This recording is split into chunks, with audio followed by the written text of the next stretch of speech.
네, 자연과 인간 생활 4차 시 수업 시작하겠습니다.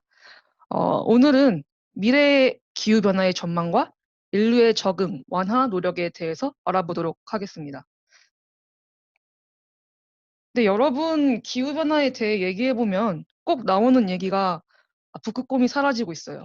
지구가 아파해요. 환경을 보호합시다. 이러한 문구들이죠. 네, 맞아요. 기후 변화가 지구, 북극곰, 환경 자연계에 영향을 미치는 게 사실이죠.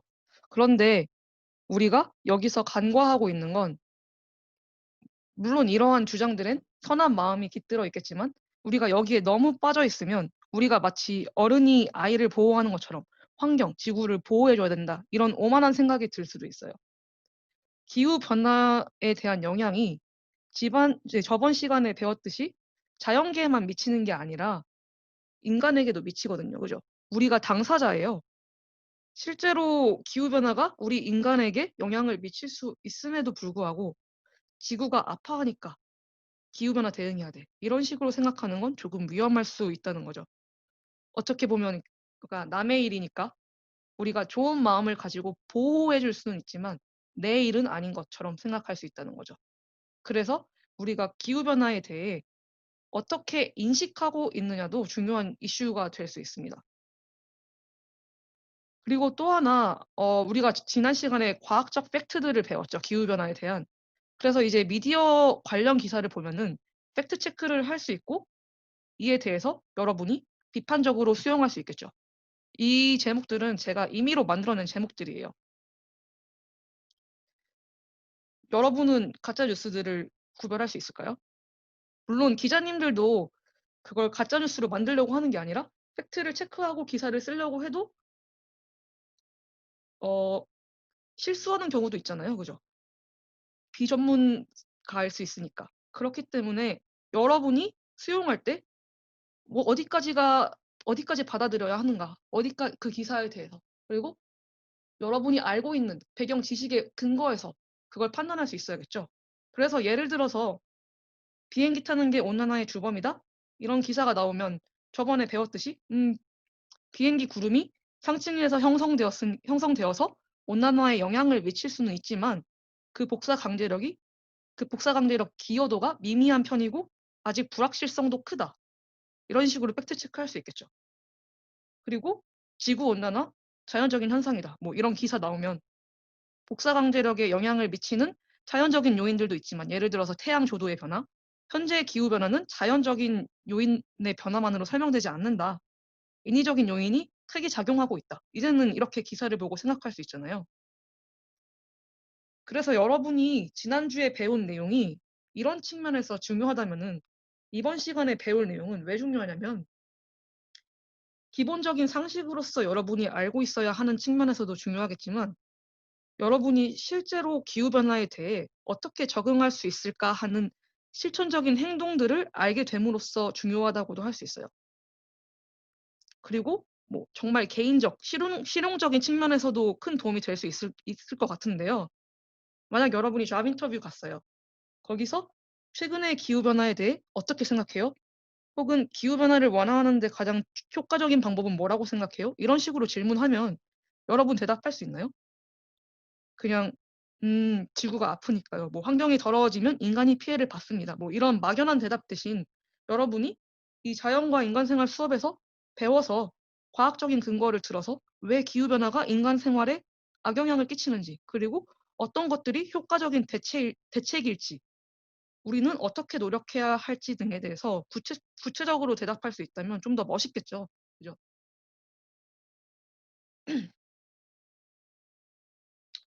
네, 저번 시간에 여러분 관측된 기후변화가 심상치 않다고 했었죠.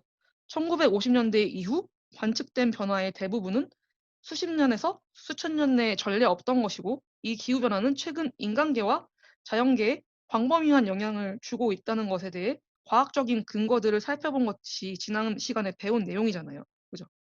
그렇기 때문에 기후변화가 인류의 문제가 되었고 전 지구적 의제로 발전하여 국제사회에서 이를 논의하고 완화시켜 보려는 노력을 하고 있다고 했죠.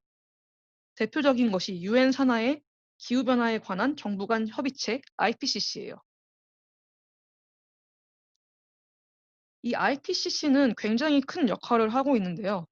제 수업 자료에도 IPCC에서 만든 평가 보고서의 자료들이 쓰이는 경우가 많아요. 이 평가 보고서 영어로 Assessment Report라서 줄여서 AR이라고 하는데요. 이 평가 보고서는 전 세계 과학자가 참여해서 발간하며 기후 변화의 과학적 근거 그리고 정책 방향을 제시하고 이 UN 기후 변화 협약에서 정부 간 협상의 근거 자료로 활용되기 때문에 아주 중요해요. 그래서 예를 들어서 제2차 평가 보고서 이때 교토 의정서가 채택됐고요. 그리고 제5차 평가 보고서를 바탕으로 2015년에 파리 협정이 채택되었습니다. 그리고 현재는 과학자들이 6차 평가 보고서를 작성 중에 있고 이 보고서는 2022년에 발간할 예정입니다. 그리고 이 IPCC 조직표를 보시면 3개의 실무 그룹이 있는데요. 영어로는 Working Group, 그래서 줄여서 WG, 약자로 WG라고 해요. 그래서 제 수업 자료에 참고 문헌 써놓은 걸 보면은 AR5, 그다음에 WG1, 뭐 WG2, WG3 이렇게 돼 있는 경우가 많은데 제1 실무 그룹의 보고서에서 인용한 거다, 참고했다. 뭐 제2 실무 그룹에서 WG2에서 참고했다. 이런 식으로 되는 거고요. 어, 제1 실무 그룹은 기후 변화에 대해서 과학적인 팩트 체크하고 기후 변화의 원인 등을 과학적으로 밝히는 그룹이라면 제2 실무 그룹은 기후 변화에 대한 사회 경제적 취약성 그리고 적응, 영향을 평가하는 그룹, 그리고 제3 실무 그룹은 온실가스 배출 방지 제한을 통한 기후변화 완화 평가 및 완화에 따른 비용, 편익, 그리고 정책에 대해 분석하는 그룹이에요. 그래서 지난주에 수업한 내용이 주로 제1 실무 그룹의 연구 범위였다면 오늘 내용은 주로 제2 실무 그룹이랑 제3 실무 그룹의 연구 범위라고 보시면 됩니다. 그래서 미래의 기후변화로 인간계와 자연계가 크게 영향을 받을 것이다. 그래서 우리가 기후변화 제한하기 위해서 온실가스 배출량을 큰 폭으로 줄이려는 지속적인 노력이 필요하다. 이걸 구체화시킨 게 대표 농도 경로, 우리가 RCP라고 부르는 이 RCP 시나리오인데요.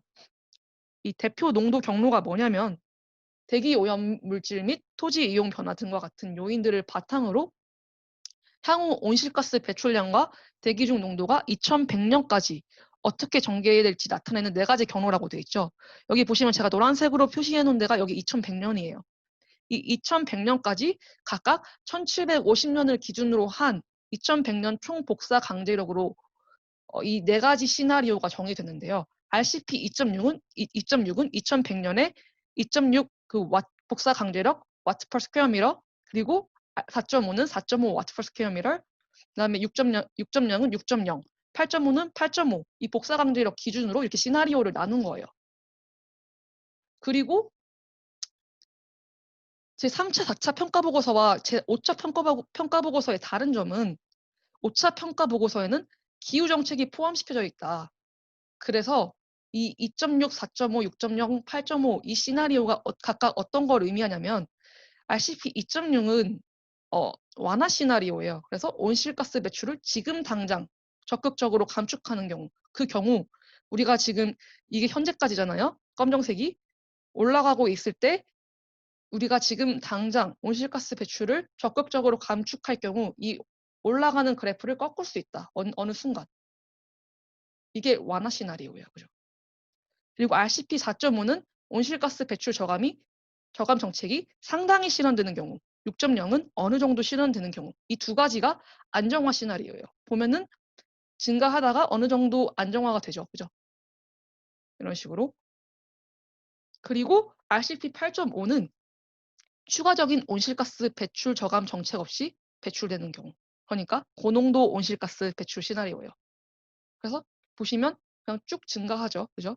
이 복사 강제력에 따라서, 그리고 저번에 우리 배웠듯이 전 지구 지표 기온 변화, 기온이 변화하죠. 그래서 RCP 2.6, 4.5, 6.0, 8.5에 따라서 어떻게 지표 기온이 변화하느냐를 보여주는 그래프인 거죠. 보시면 당연히 알 수 있겠지만 RCP 2.0 완화 시나리오에선 우리는 온도 변화를 크게 증가시키지 않을 수 있어요. 2도씨 미만으로 할 수 있어요. 그죠? RCP 4.5도 불확실성은 있지만 어느 정도 2도씨 정도에 도달할 수 있죠. 그죠? 그런데 8.5 같은 경우는 2100년도에 뭐 4도씨 도달할 거고, 저희 저번에 그 구글어스 2도씨 상승 경우, 4도씨 상승 경우 봤죠? 2300년 경우에는 8도씨까지 상승할 수 있다. 이렇게 보이는 거죠. 그리고 이 시나리오들을 바탕으로 각 농도 경로에 따라 2100년까지 연별 온실가스 농도와 인위적 배출량을 구체적으로 제공해서 이 배출량 감축에 소요되는 비용을 평가해요. 여기 보시면 이 RCP 시나리오별로, 이게 지금 우리가 과거 배출량이라면 RCP 시나리오별로 우리가 배출해야 되는 양들을 이렇게 배출해야 되는 온실가스 양들을 이렇게 나타내는 거죠. CO2는 이런 식, 뭐 메탄, 아산화질소 이런 식으로 나타내는 거죠. 그죠? 그리고 이 누적 이산화탄소 배출량과 온난화의 관계를 보시면 지금 X축이 누적 인위적 CO2 배출량이고 이건 온도 변화죠. 이 베이스라인을 추가적인 노력이 없는 경우예요. 잠시만요. 이 추가적인 노력이 없는 경우에 우리는 이 정도 계속 배출할 것이고 온도 변화는 이렇게 된다. 그리고 이건 각각 우리가 이산화탄소 배출 농도를 430에서 480 ppm으로 제한시키면 온도는 2도씨 미만으로 떨어질 수 있다. 온도 상승폭은 이런 식으로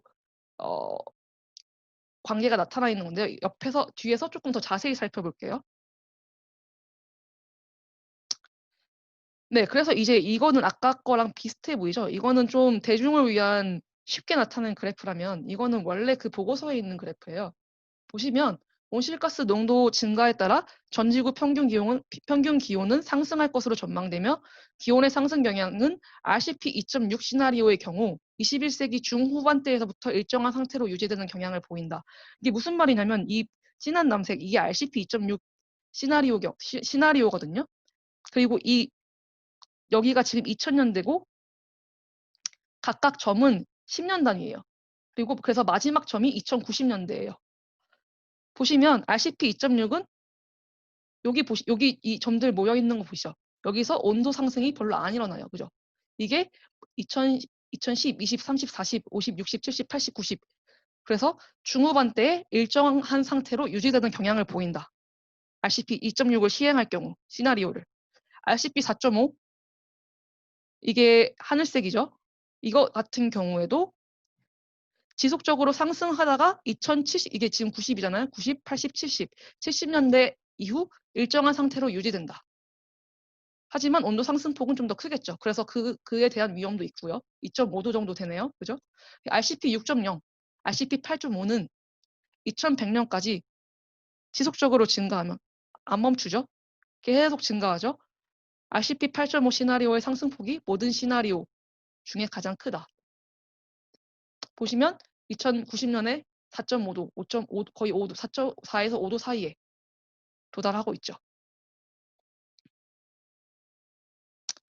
그리고 이 베이스라인은 아무것도 안 했을 때, 우리가 지금 온실가스 배출 저감 전략을 아무것도 안 했을 때 베이스라인인데 RCP 8.5 RCP 8.5 정도에 있는 걸 볼 수 있죠. 그죠? 그러면 왜 우리 자꾸 이산화탄소 농도에 집착을 하는가? 여러분 궁금할 수 있잖아요. 그죠? 이산화탄소 농도 보시면 지구온난화 지수라는 게 이게 온실가스고 지금 이게 지구온난화 지수라는 게 있거든요. 이게 무슨 말을 의미하냐면 이산화탄소 1kg과 비교했을 때 온실가스 대기 중에 방출된 후 특정 기간 그 가스 1kg의 상대적 온난화 효과다. 그러니까 이산화탄소가 예를 들어서 1의 지구온난화를 일으킨다면 메탄은 25를 일으킨다. 메탄 분자가 저번에 더 개개의 분자로는 더 큰 온난화를 일으킬 수 있다고 했죠. 아산화질소 298 이런 식으로. 그래서 각 농도당 1ppb당 농도를 제한시켜버리면 이산화탄소는 얘네들보다 복사 강제력이 적어요. 하지만 중요한 건 전체적으로 봤을 때 이산화탄소의 복사 강제력이 가장 높죠. 그 이유는 왜일까요? 저번에도 말했듯이 평균 농도가 이산화탄소가 높고요. 그리고 체류 시간도 길어요. 이산화탄소는 100에서 300년 정도 대기 중에 머물러요. 반면 메탄이나 다른 온실가스 같은 경우에는 조금 덜 머물고 있죠. 그래서 보시면 복사 강제력 CO2가 이산화탄소가 대기 중 잔류 기간 경과 기간 100년이 지나도 가장 높게 증가하는 거죠. 메탄 12년밖에 안 남아 있으니까 어느 정도 지나면 증가하지 않아요. 안정화돼요. 이런 식으로. 그리고 그래서 RCP 시나리오별로 우리가 이산화탄소 2100년에 도달해야 하는 이산화탄소 농도를 본다면 이걸 이산화탄소 농도로 본다면 RCP 2.6은 우리 421 ppm 2100년에 421 ppm이 돼야 돼요. RCP 4.5는 538 ppm, 6.0은 670, 8.5는 936 ppm. 그리고 이것에 따른 기온과 광수량 변화는 이렇게 변화가 돼요. 우리가 421 ppm 온실가스 저감 정책 완화 시나리오를 실시해서 421 ppm 정도로 제한시킨다면 기온은 1.3도씨밖에 안 상승할 거야. 안 상승할 거예요. 강수량은 2.4%만 증가하고. 하지만 그렇지 않다면 4도씨 상승 4.5% 증가할 수 있다는 거죠.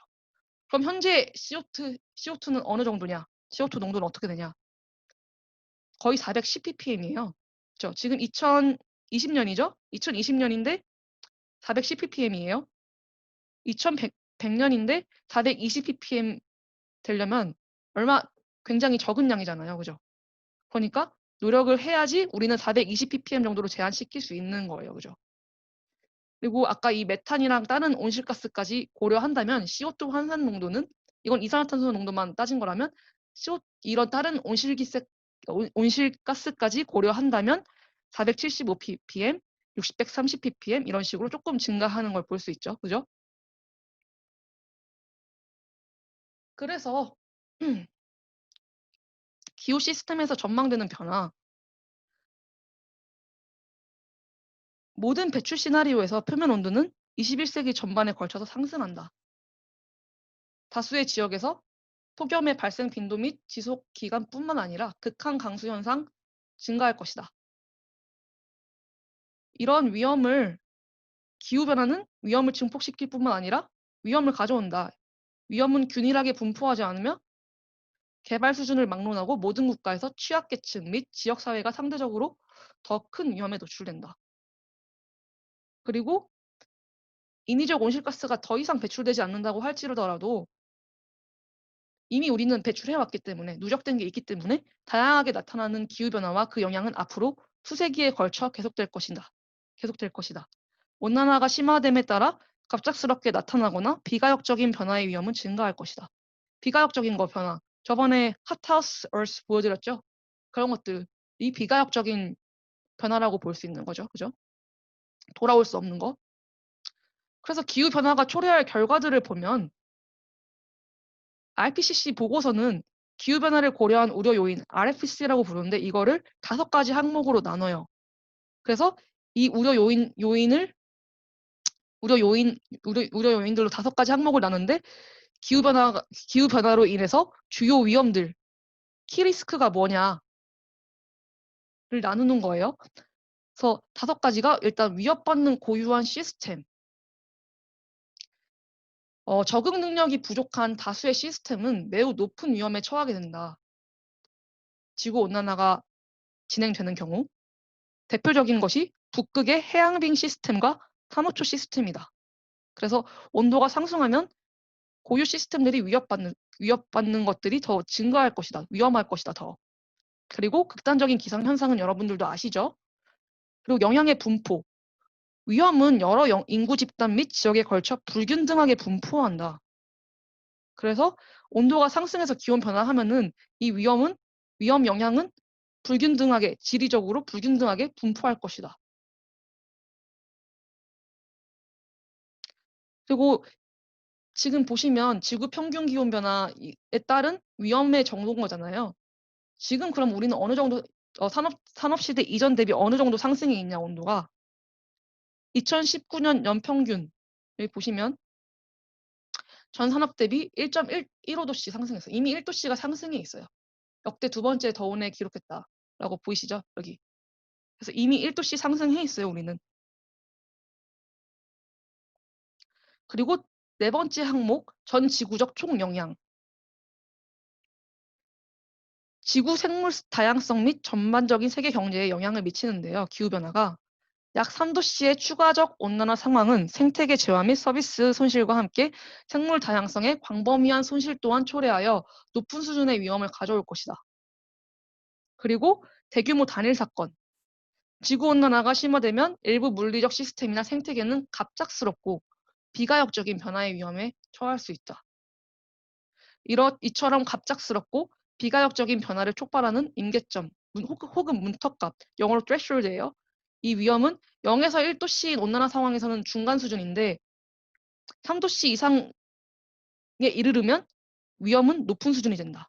왜냐하면 빙상 손실로 인해 대규모의 비가역적인 해수면 상승 잠재성이 커지기 때문이다. 그러니까 이러한 평가를 바탕으로 우리가 파리 협정에서 뭐 2도씨 감축 목표를 잡자, 뭐 1.5도씨 감축 목표 잡자 이런 거를 판단하게 된 거예요.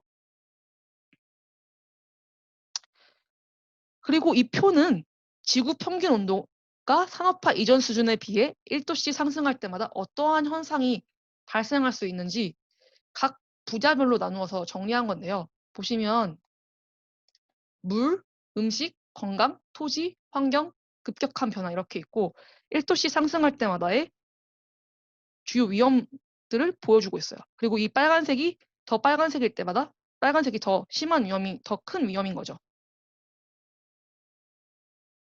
그리고 아까 말했듯이 지금 현재 온도 아노말리는 1.1도씨 상승이에요. 이 영향의 분포, 아까 불균등하다 그랬죠? 왜 불균등하냐? 봅시다. 여기 표를 한번 조금 보시면 여기에 나와 있는 나라들 봅시다. 1도씨 상승하면 영구 농토가 녹아 캐나다와 러시아 등의 지역에서 건물과 도로가 파괴된다. 2도씨 매 1000만 명의 사람들이 해안 침수 겪는다. 해안에 사는 사람들 위험하죠. 특히 군서도서들, 그 섬에 조그마한 섬에 사는 그런 섬 국가들 위험하죠. 몰디브 같은 사람들, 몰디브에 사는 국민들, 그리고 2도씨 아프리카에서 노출된다. 열대 지역, 그린란드 빙상, 남유럽 극심한 가뭄 발생, 영양실조로 사망한다. 빈곤한 계층이 더 큰 영향을 받겠죠. 살 수가 없으니까 식량을. 굶주릴 위험, 물 부족, 해안 침수, 1억 7천 명까지. 아마존 열대우림 파괴, 남아프리카와 지중해 지역, 물 사용 가능성 감소 가능성, 아프리카, 말라리아 노출 또 아프리카, 해안 침수 겪음, 북극 툰드라, 그린란드 빙상, 그리고 군소도서극, 작은 섬들, 섬나라들, 저지대, 플로리다나 뉴욕, 런던, 도쿄 등 세계 주요 도시들을 위협한다. 히말라야 빙하가 사라지면 중국과 인도의 수많은 사람들에게 영향을 미친다. 이런 식으로 불균등하게 분포해요. 그리고 좋은 점도 있어요, 물론. 약간의 온대 지역에서는 곡물 생산이 약간 상승한다. 그리고 고위도 지역에서는 농산물 생산량이 정점에 도달한다. 당연히 더워졌으니까 여기서는 조금 좋은 점이 있겠죠. 이런 식으로 좋은 점도 있지만 대부분은 지금 빨간색에서 보시는 것, 빨간색으로 보이는 것과 같이 위험입니다. 그러면 이렇게 불균등하게 분포하면 기후 난민이 증가할 수도 있겠죠. 우리 초기 인류가 기후가 혹독했을 때 여기저기 이주했던 것처럼. 그럼 다음으로 이런 전지구적인 상태 말고 우리나라 한반도에서는 어떻게 기후변화가 영향을 미칠 건지에 대해서 살펴볼게요. 그 전에 우선 지난 30년간 한반도 기후가 어떻게 변화했는지를 볼 거예요. 미래 전망을 보기 전에 어떻게 변화했는지 30년 동안. 연평균 기온 상승했습니다. 1.2도씨 상승했는데요. 10년당 0.4도씨 정도 상승했죠. 이 보시면은 이게 지금 연평균 기온 어 을 보여주는 상승을 보여주는 그림인데요. 대부분의 사실 거의 다 상승했죠. 그리고 영강수량의 경우에는 지난 30년 영강수량의 변화는 변동폭이 커서 통계적으로 유의한 변화를 파악할 수 없었지만 소폭 증가했다. 이러한 증가 경향은 남한의 경우에는 영강수량이 증가했다를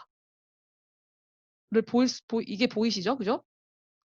그리고 그럼 이제 미래 전망을 한번 보자면 이 RCP에 따른 미래 한반도 남한과 북한을 합친 거예요. 기후변화 전망을 살펴보자면 지금 이게 RCP 2.6, 4.5, 6.0, 8.5거든요.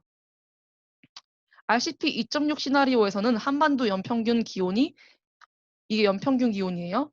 현재 대비 21세기 전반기에 1.5도씩 증가하고 1.5도씩 보이시죠? 그리고 후반기에는 1.8도씩 상승할 것으로 전망됨. RCP 8.5에서는 1.3도씩 전반기에 그리고 후반기에 4.7도씩 상승할 것이다. 그리고 약간 흥미로운 게 보시면 21세기 전반기에 RCP 4.5, 6.0, 8.5 다 증가폭이 이 RCP 2.6보다 적죠. RCP 2.6이 오히려 커요. 하지만 중반기, 후반기 때는 이게 안정화돼서 RCP 2.6에서 그 증가폭이 가장 작을 것이다 라는 게 보이시죠. 그리고 또 하나 흥미로운 점은 모든 RCP 시나리오에서 한반도의 연평균 기온은 전 지구 글로벌 스케일에서 그리고 동아시아 연평균 기온에 비해 상승폭이 더 클 것으로 전망된다. 그러니까 기후변화에 우리나라가 생각보다 상대적으로 더 큰 영향을 받을 거라는 거죠. RCP 2.6 시나리오에서 현재 대비 21세기 후반기 한반도의 기온 상승폭은 전 지구의 1.4배, RCP 4.5에서는 1.2배, 그리고 동아시아와 비교했을 때 1.5배, 1.2배 더 취약하다, 한반도가. 영강수량의 경우에도 전 지구 및 동아시아 영강수량에 비해 더 큰 폭으로 증가할 것으로 전망된다.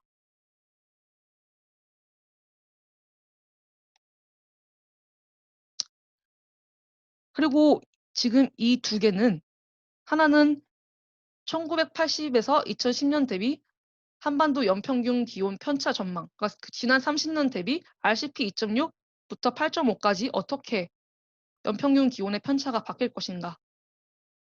그리고 이거는 연평균 강수량 편차 전망이거든요. 그래서 보시면 여기 전반기, 중반기, 후반기예요. 지리적으로는 개마고원을 포함한 한반도 북부의 산악지역과 북동 해안 지역에서 기온 상승폭이 더 클 것으로 전망된다. 남한에서는 강원도, 동해안이 상대적으로 뚜렷한 기온 상승 경향을 보인다.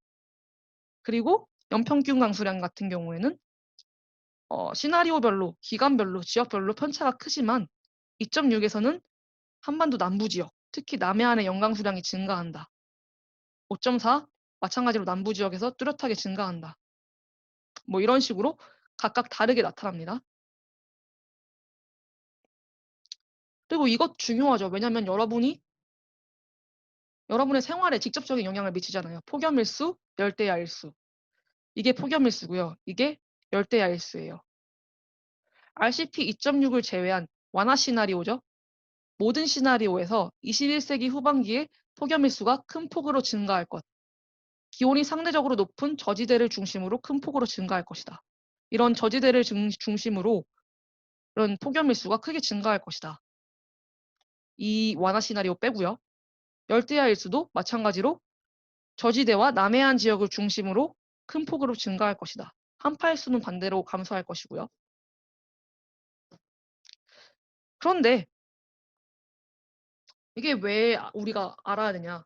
2018년 남한 기대수명이 82.7세거든요. 여러분 나이를 20살로 잡으면 여러분이 기대수명만큼 산다면, 그리고 이건 2018년 기대수명이니까 조금 더 지나서 기대수명이 증가하면 의학의 발전으로 대부분은 21세기 후반기까지 살게 될 거예요. 그죠? 그럼 기후변화로 인한 위험이 여러분 다음 세대만의 일일까요? 아니라는 거죠. 여러분이 맞이할 일이라는 거죠. 그리고 그 툰베리가 맞이할 일이라는 거죠.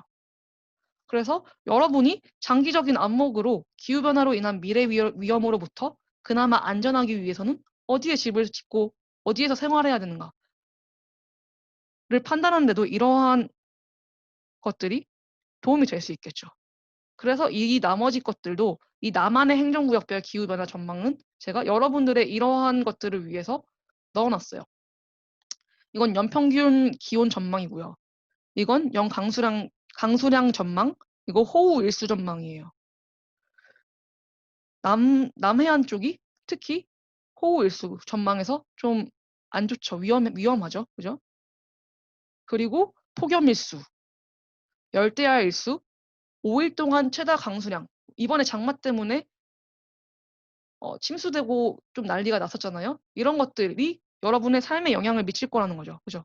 기후 변화가 일어나면서 전반기, 중반기, 후반기에 각각 우리가 줄이지 않으면 결국 이러한 위험들이 여러분이 잠재적인 위험들을 맞이할 것이다.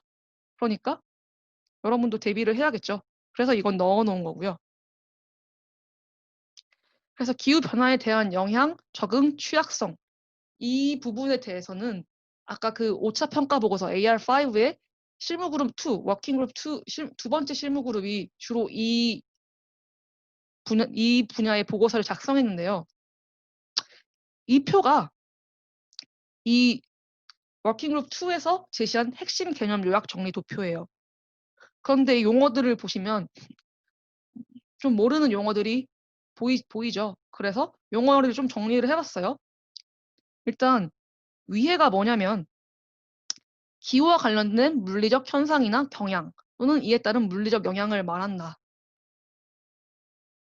그래서 이런 기후의 변화로 인한 자연적 변동 혹은 인위적 기후 변화로 인한 기후 변화로 인한 이 기후 변화의 물리적인 영향을 말하는 거죠. 그리고 노출, 취약성 이건 뭐냐? 노출은 부정적인 영향을 받을 수 있는 위치 및 환경에 놓여진 상태. 위험에 얼마나 노출되어 있느냐. 취약성, 부정적인 영향을 받기 쉬운 성향이나 경향. 얼마나 취약하냐, 위험에. 이거죠. 그래서 이 두 개는 사회 경제적인 과정에서 영향을 받는 기후변화에 대한 사회적 상태예요. 그죠? 그리고 이 위험은 뭐냐면 기후변화의 영향에 따른 위험이죠. 이 위험은 취약성, 노출, 이 위해가 상호작용하면서 발생하는 결과예요.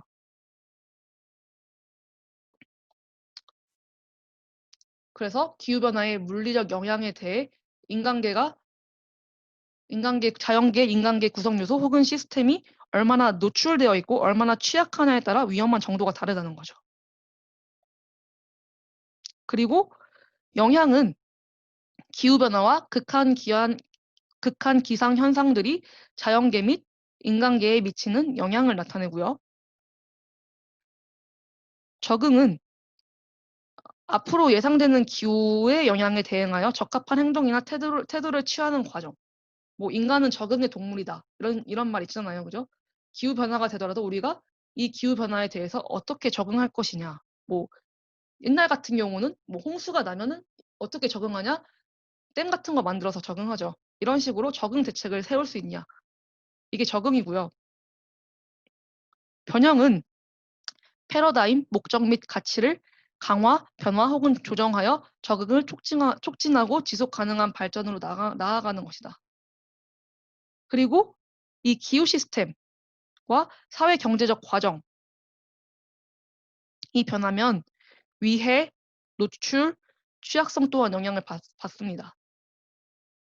그래서 이러한 프레임워크를 기반으로 이 제2 실무그룹이 이런 평가들을 다 했고요. 그걸 하나하나 살펴보자면 먼저 기후변화에 의한 주요 지역별 위험 및 적응 이슈에 대해 살펴볼 거예요. 여기 보시면 기후 관련 영향의 유발 요인, 온난화 경향, 뭐 사막화 경향, 극한 기온, 강수량, 열대성 저기압, 해양 산성화, 이산화탄소 농도 이런 것들이 있고 유발 요인들이 있고 주요 위험들. 그래서 이런 유발 요인으로 인해서 어떤 위험들이 발생하냐 이 아프리카 지역에서. 그리고 적응 이슈 및 전망. 이건 위험 수준인데요. 적응을 할 경우에는 이 위험 수준이 감소해서 이 정도 위험한데, 적응을 하지 않을 경우 위험 수준이 증가하는 거죠. 그죠?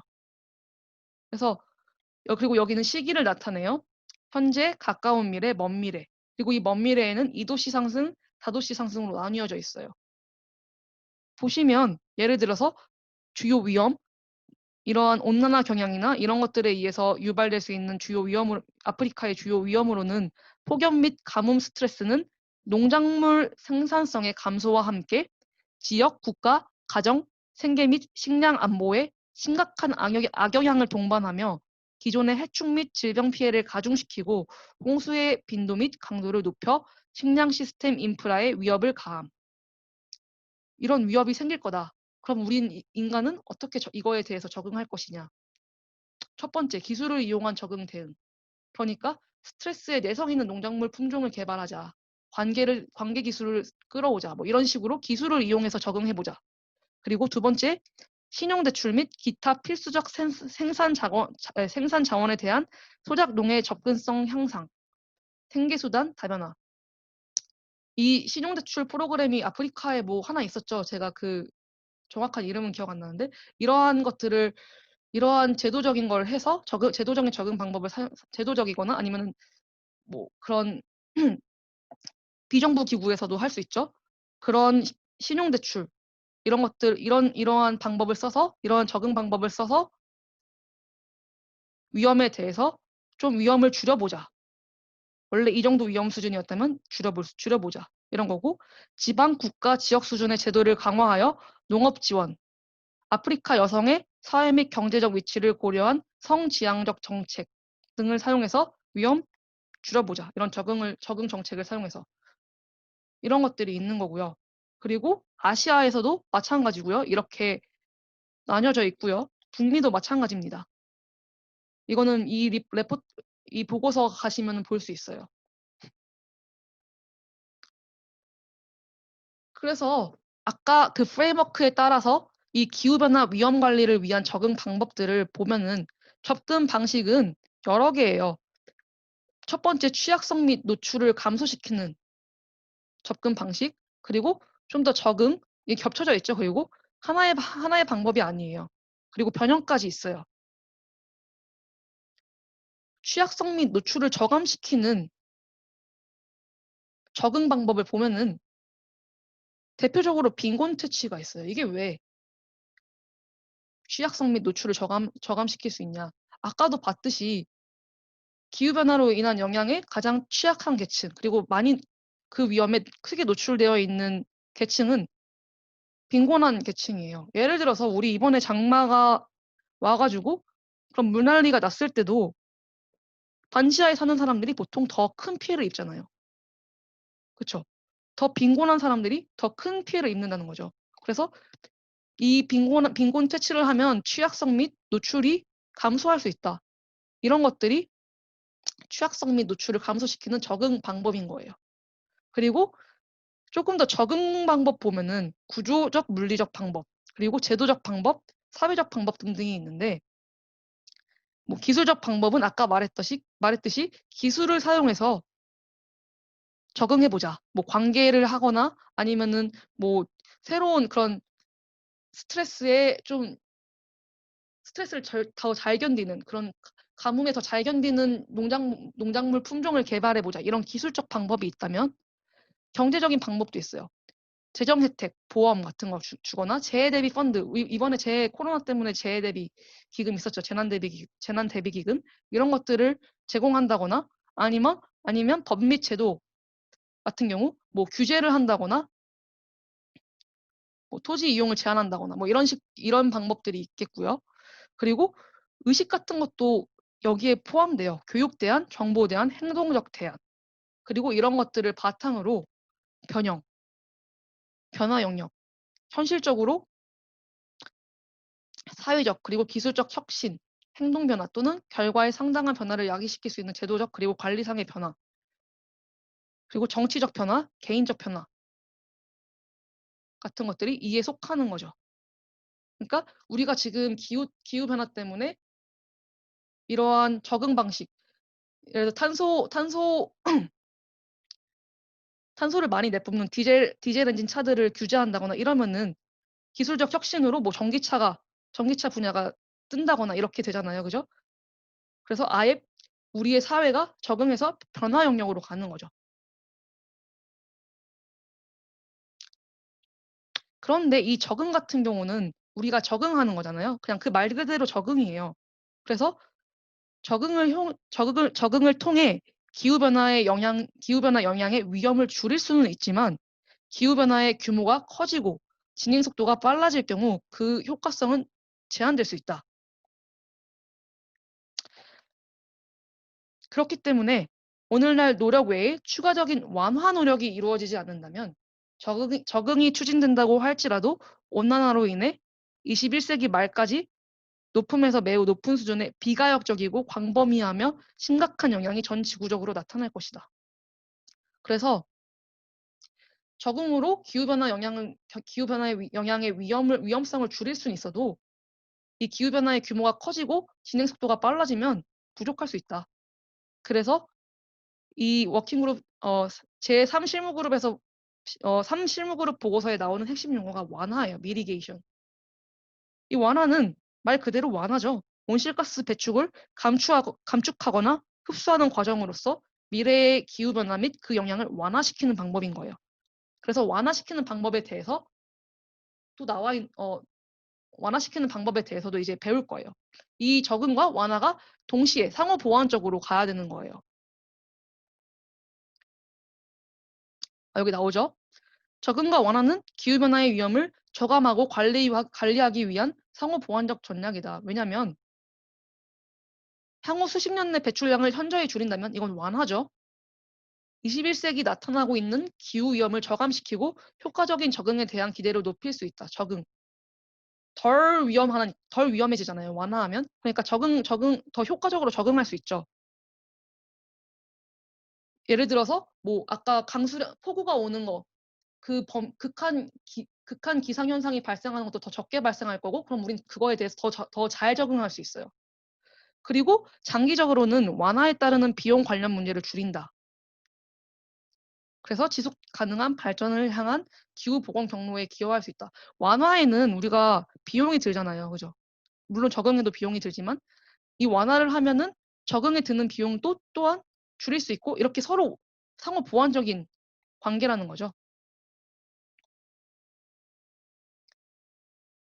그래서 완화, 기후변화에 대한 대한 대응 전략으로 완화에 대해서 살펴보면은 일단 먼저 이거 많이 봤듯이 온실가스 배출은 인구 증가 및 경제활동과 함께 증가합니다.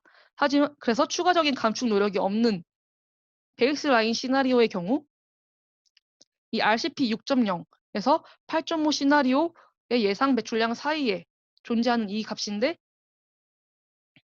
이때 베이스라인 시나리오의 경우 30년에 대기 중 이산화탄소 농도가 450 ppm을 상회한다. 그리고 2100년에는 750에서 1300 ppm에 머무를 것이며 2100년 지구 평균 온도는 3.7에서 4.8도씩 상승하는 그런 베이스라인 시나리오다. 그런데 다양한 기술이랑 활동 및 정책을 적절하게 조합하여 온실가스 배출을 저감하고 더 이상의 기온 상승을 막을 수 있다. 그게 이 RCP 2.6, 4.5 이런 완화 시나리오와 안정화 시나리오인 거잖아요. 그래서 이 보고서에서 약 900개의 완화 시나리오를 돌려본 거예요. 그래서 돌려본 결과 2100년 대기 중의 이산화탄소 농도는 CO2 환산 430 ppm에서 최대 720 ppm 요 완화 시나리오들인 거죠. 이는 RCP 2.6 시나리오와 RCP 6.0 시나리오 하에서 예상된 동기간의 농도 범위 내에 존재한다. 여기요. 그래서 기후변화 영향 완화하는 거 가능하다는 거죠. 이러한 것들이 바탕이 된다면. 그리고 2100년에 2도씨 상승을 막기 위해서는 대기 중에 이산화탄소 농도가 450 ppm 이하여야 된다. 지금 현재 우리 410 ppm이죠. 감축해야 된다는 거죠. 그죠? 그럼 이 완화 시나리오 가정하에서 에너지는 어떻게 변하는가? 저탄소 에너지가 확대될 것이라는 건데요.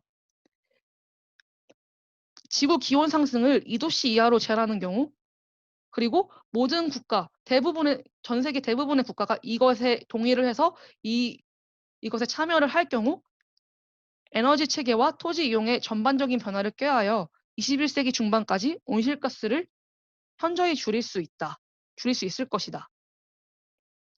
지구 기온 상승 수준을 낮추기 위해서는 에너지 체계 및 토지 이용에서의 변화를 속히 추진해야 한다. 2100년 지구 기온 상승을 2도씨 이하로 제한할 가능성이 높은 시나리오의 경우 2050년까지 온실가스 배출량을 2010년 대비 40에서 70% 감축해야 된다. 이거 보시면 이거거든요. 아이고, 여기거든요. 보시면 지금 이 Y축이 뭘 의미하냐면 1차 에너지 중 저탄소 에너지의 점유율이에요. 저탄소 에너지가 말하냐면 재생 가능 에너지, 원자력, 이산화탄소 포집 및 저장, 이걸 CCS라고 하고 바이오 에너지 및 탄소 포집, BCCS, 이것들이 저탄소 에너지인데요. 만약에 우리가 이게 지금 보시면 RCP 2.6 상황인 거잖아요. 430에서 480 ppm. 이 시나리오를 하려면 저탄소 에너지가 우리 지금 현재 이 정도 있다면 한 18% 정도였다면 2030년에는 20에서 30, 25% 정도가 돼야 하고 2050년에는 60% 정도가 저탄소 에너지가 차지해야 하고 그리고 2100년에는 거의 한 100% 참여해야 된다. 그러니까 이게 이 말이죠. 2100년 지구 기온 상승을 2도씨 이하로 제한할 가능성이 높은 시나리오의 경우 이거죠. 2050년까지 온실가스 배출량을 2010년 대비 40에서 70% 감축해야 되며 2100년에는 온실가스 배출량이 거의 0 수준에 이르러야 한다. 왜냐면 거의 100% 저탄소 에너지로 차지해야 된다. 그러니까 온실가스 배출 0 수준에 반대로 0 수준에 이르러야 한다. 그러면은 이런 2050년까지 이러한 저탄소 에너지 공급량이 2010년에 비해 3배에서 4배 증가한다. 그리고 2100년까지 기온 상승을 1.5도씨 이하로 제한하려면 CO2 환산 농도는 430 ppm에 도달해야 되고 훨씬 더 많이 감축해야 된다고 제시한 거죠. 그리고 만약에 우리가 2030년까지 온실가스 감축 노력을 미룰 경우 이로 인해서 비용이 드는데요. 2030년까지 추가적인 완화 노력을 미룬다면 21세기 중 기온 상승을 산업화 이전 대비 2도씨 이하로 제한하기 위해서 온실가스 배출 감축을 더욱 증가시켜야 할 것이다. 그러니까 무슨 말이냐면 2030년까지 추가 완화 정책이 지연된다면 비용이 증가할 수 있다는 거죠. 그래서 여기 이 그림을 보시면 2030년까지 배출을 감소시키면 이게 짙은 녹색이거든요. 2030년 이후 CO2를 3% 정도만 감축시키면 되지만 2030년까지 배출을 감소시키지 못한다면 연한 녹색이죠. 2030년 이후 CO2를 연당 6% 정도 감축시켜야 하고 저탄소 에너지 점유율을 더 높여야 한다. 2.4배 정도 높여야 되는 거죠. 원래 90%만 높이면 됐었는데 240%를 높여야 한다. 이런 식으로 추가적인 비용이 증가한다는 거죠. 그래서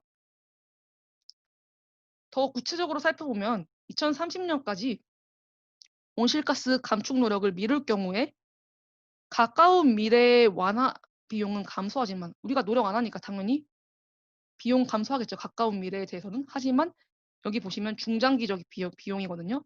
중장기적 완화 비용은 증가할 수 있다라는 거죠.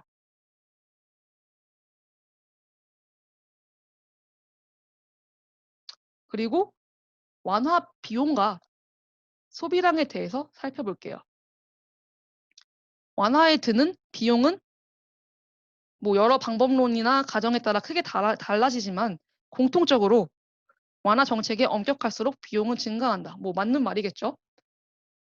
그래서 이러한 가정들 하에서 21세기 지구 기온 상승이 2도씨 이하인 완화 시나리오인 경우 이거예요. 전 지구적으로 소비량이 감소될 것이다. 그러니까 소비량 성장률이 감소한다는 거죠. 우리가 완화 정책을 사용하면 당연히 우리가 규제를 하면은 소비는 감소할 수밖에 없겠죠. 근데 그 소비가 어느 정도 감소할 것이냐. 구체적으로 2030년까지 전 세계 소비의 1에서 4% 손실이 수반될 것이다. 2030년까지 1에서 4% 소비량 감소할 거다. 베이스라인 아무것도 노력 안 할 때보다 1에서 4% 정도 감소할 것이고 2050년에는 2에서 6%, 2100년에는 3에서 11% 정도의 소비 손실이 있을 거야. 이렇게 말하는 거죠. 그리고 이 소비 손실은 각 국가별로 완화 노력과 비용은 다르게 나타납니다. 그래서 완화 비용이 사용되는 지역이 다르게 분포된다. 아까도 말했듯이 기후변화의 위험이 불균등하게 분포하기 때문에 특히 빈곤층에게 위협을 가하며 인류의 지속 가능한 발전을 저해할 뿐만 아니라 인류 사회와 생태계에 미치는 기후변화와 영향을 더욱 악화시킨다. 현재 상태로 개발이 진행된다면 기후위험과 취약성이 더욱 높아질 것이며 나아가 지속 가능한 발전의 기초가 잠식될 것이다. 그래서 지금부터 전략을 수립하고 직접 실행에 옮기는 것이 중요하다.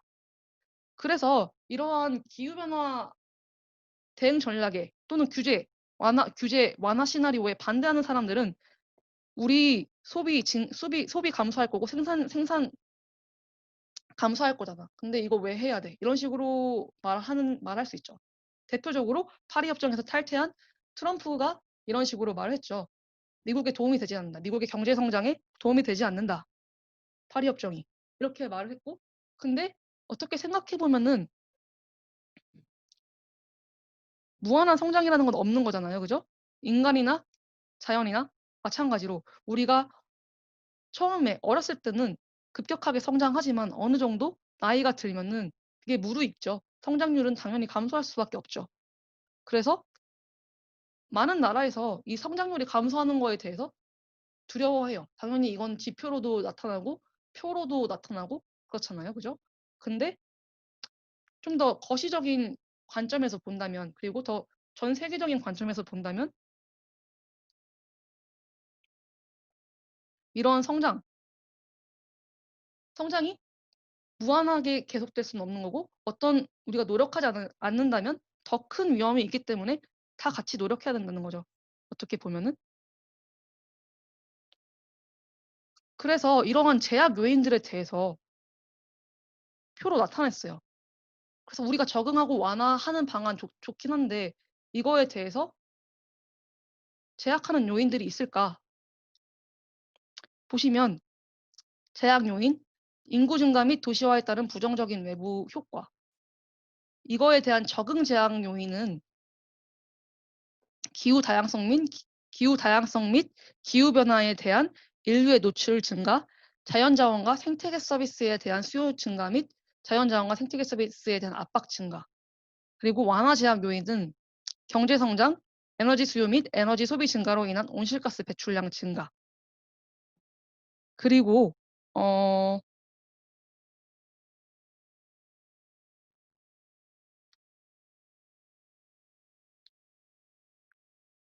예를 들어서 국가 및 국제 기후 자금에 대한 접근성이 부족한 경우에는 적응 정책 및 적응 방안에 대한 투자 규모가 감소하여 적응의 효과가 축소할 수 있고 완화 같은 경우에도 이런 자금에 대한 접근성이 부족하면 선진국과 개발도상국이 이런 온실가스 저감 정책 및 기술을 적용할 수 있는 역량이 감소하겠죠. 이러한 제약 요인들이 있고 이런 것들은 적응에 대해서 이런 식으로 제약을 하고 완화에 대해서 이러한 제약 요인들이 있는 거예요. 그리고 또 하나 중요한 게 이 트레이드 오프라는 건데요. 이 트레이드 오프는 뭘 의미하냐면 서로 대립되는 요소 사이의 균형으로 모든 것을 동시에 얻을 수는 없음을 의미한다. 그래서 예를 들어서 우리가 하나를 얻었으면 하나는 내줘야 되는 이런 균형 상태를 의미하는 거거든요. 교환 같은 거잖아요. 그래서 우리가 농업 부문에서 만약에 적응 목표를 가지고 가뭄 및 병충해 적응력 강화, 그래서 생산량 증가하려고 적응 방안으로 바이오 기술 및 유전자 변형 농작물을 생성했어요. 그러면은 이거에 대한 트레이드 오프는 공공보건 및 안전에 영향을 미치는 인지적 위험, 그리고 유전자 변형 작물 재배와 관련된 생태적 위험을 우리가 얻게 되는 거예요. 이게 트레이드 오프의 개념이에요. 그리고 농작물 생산량이 감소하니까 기후 변화하면은 이거를 유지하거나 증가시키려고 화학 비료랑 화학 농약을 사용해서 적응하려고 했어. 그러면은 이거에 대한 트레이드 오프는 부영양화 및 화학물질 오염 증가로 인해서 해당 생물종이 아닌 타 생물종에 미치는 화학 농약의 부정적인 영향, 온실가스 배출 증가할 수 있고 오염물질에 대한 인류의 노출 증가할 수 있다. 이런 것들이 되는 거예요. 이게 트레이드 오프의 개념이에요. 그래서 적응 및 완화 방안을 보면은 완화 시나리오를 가정했을 때 2050년 에너지 수요가 에너지 공급 기술에 미치는 영향을 살펴보면 뭐 1, 2, 3, 4 다 봤을 때 지구 기온 상승을 2도씨 이하로 제한할 가능성이 높은 시나리오의 경우 에너지 효율성은 빠르게 향상되며 2050년까지 재생 가능 에너지, 원자력, 이산화탄소 포집 및 저장, CCS, 바이오 에너지 및 탄소 포집 등 저탄소 에너지 공급량이 3배에서 4배 증가한다. 라고 보이고, 그리고 이거 같은 경우는 주요 부문별 이산화탄소 배출량 및 에너지 체계 변화, 그리고 주요 부분별 완화 방안을 예시로 나타낸 거고요. 여기 보시면 에너지 방안, 그다음에 뭐 절약 방안, 뭐 기타 방안 등이 나타나 있고요. 이거 같은 경우는 이 표 같은 경우는 주요 부문별 정책 수단이에요. 그래서 에너지, 운송, 건물, 산업 뭐 이런 것들에 대해서 거주 및 기반 시설 이런 것들에 대해서 어떤 수단을 사용해서 어, 어떤 정책을 사용해서 우리가 어떤 완화나 적응을 할 수 있는가에 대해서 나타낸 거거든요. 그래서 예를 들어서 탄소세, 배출권 거래제, 뭐 화석연료에 대해서 보조금을 제공하는 걸 금지하자. 이런 것들이 에너지에 대한 정책적 수단이라고 보면은 뭐 운송도 있고요. 연료세 뭐 이런 거, 자동차세, 그리고 건물, 뭐 에너지 효율성 향상을 위한 인증제 뭐 이런 것들이 있어요. 그래서 여러분들이 제가 수업 자료를 올려놓을 테니까 한번 보시면 되고요. 그리고 제가 수업 자료실에 저희 블랙보드 자료실에 IPCC 보고서 그 총 보고서를 올려놨거든요. 한국어로 돼 있으니까 한번 관심 있으시면 한번 봐보시고요. 그리고 우리나라의 기후전압 전망에 대해서도 올려놨어요. 그리고 오늘 그 각각 실무그룹의 보고서들 한글로 된 게 있거든요. 그거를 제가 또 올려놓을 테니까 한번 관심 있으신 분들은 보고 다 읽어보고 한번 이해해 보시면 좋을 것 같아요. 네, 그래서 마찬가지로 완화 시나리오를 가정했을 때 연간 투자액도 2010년, 2029년 사이에 만약에 우리가 그 파리 협정 같은 거에 2도씨 상승에 합의해가지고 모든 국가가 참여할 경우에는 이런 에너지를 써야 되기 때문에 저탄소 에너지를 써야 되기 때문에 이러한 에너지에 대한 연간 투자액도 증가할 것이다 라는 걸 보여주는 거죠. 화석연료 추출에 대한 투자액은 감소할 것이고. 그래서 이런 것들은 여러분이 미래에 예를 들어서 어디다가 투자할 것인가에 대한 할 것인가에 대한 자료도 정보도 제공하는 거죠. 그죠? 그래서 얘네들은 투자액이 감소할 것이다. 그리고 이런 것들은 투자액이 증가할 것이다. 뭐 이렇게 볼 수 있는 거죠. 그리고 이거는 기후 재정의 흐름도예요. 그래서 자본 출처, 어디서 자본을 얻어서 어떻게 운용하고 어떻게 투자해서 어떤 주체가 프로젝트를 할 것인가, 적응과 완화 프로젝트를 할 것인가. 이거에 대해서 이런 조직도를 보여주는 거예요. 그러면은 아까 IPCC에서 이런 평가 보고서를 바탕으로 국제적인 협약, 기후변화 협약이 채택된다고 했죠. 그래서 교토 의정서가 채택되고 이 5차 평가 보고서, 제가 지금까지 수업 자료로 쓴 건 5차 평가 보고서인데 이것이 파리 협정이 채택됐다고 했죠. 그러면은 이 파리 협정이 왜 필요했냐에 대해서 살펴볼 거예요. 일단 2차 보고서에 평가 보고서에 의해서 채택된 교토 의정서부터 살펴보면은 1997 년에 채택됐고 2005 년에 발효됐고요. 당사국은 192 개였어요. 이 교토 의정서의 특징을 보면은 구체적인 감축 의무가 있어요. 제1차 공약 기간 2008 년에서 2012 년까지거든요. 이 기간 동안 1990 년도에 비해 온실가스 배출량을 평균 5.2% 감축시키자, 이게 목표였거든요. 이거를 위해서 시장 메커니즘을 도입했어요.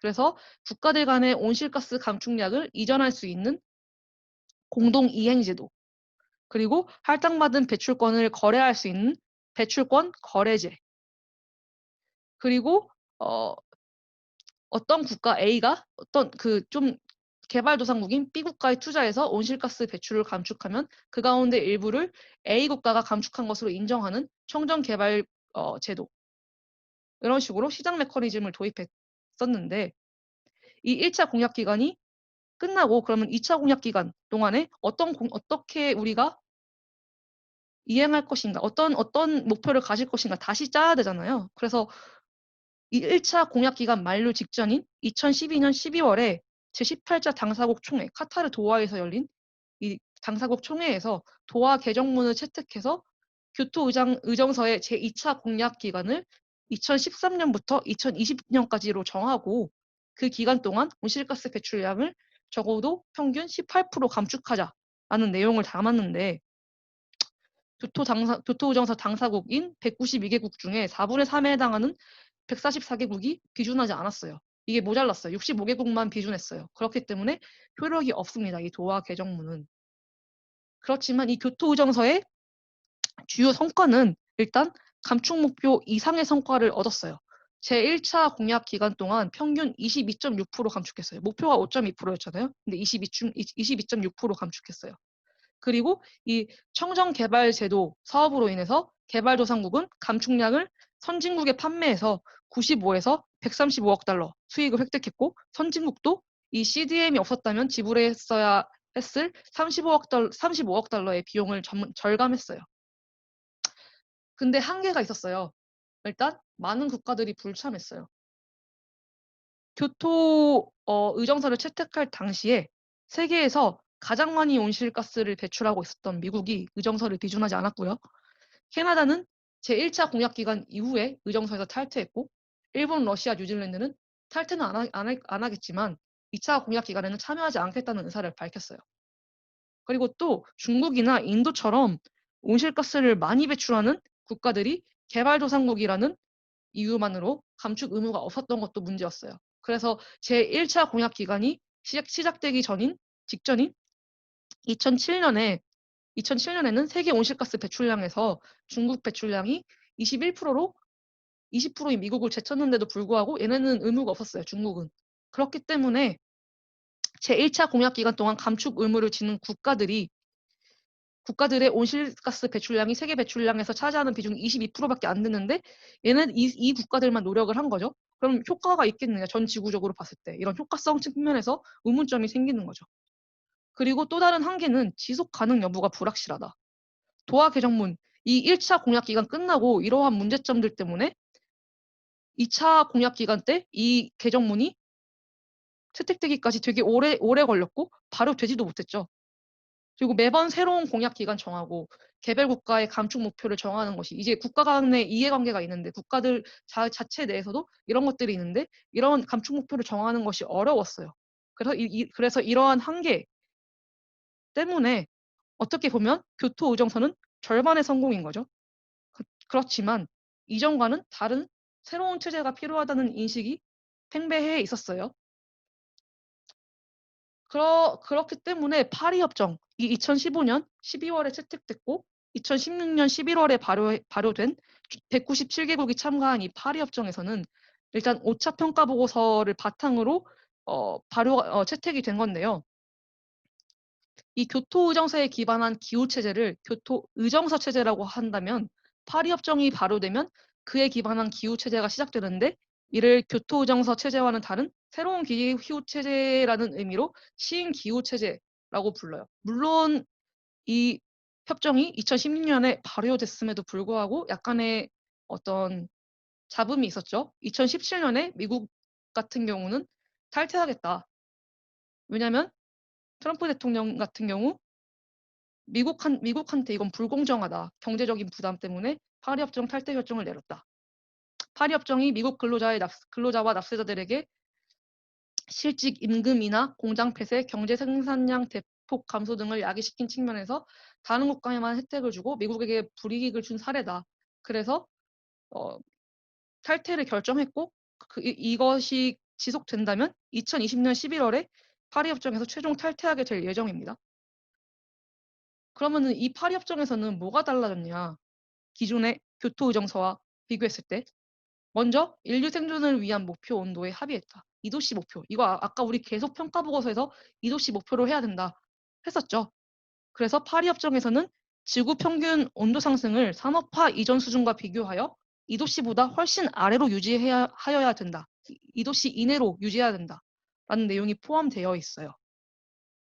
그리고 온도 상승으로 해수면이 상승하면 이제 국가 존폐 위기에 처하게 되는 몰디브와 같은 군수도서 개발도상국에게 1.5도씨 목표를 달성하는 것이 절박한 문제였기 때문에 1.5도씨를 노력 목표로 설정했다. 2도씨가 목표지만 1.5도씨는 노력 목표로 설정된 거예요. 그리고 다양한 분야를 포괄한다.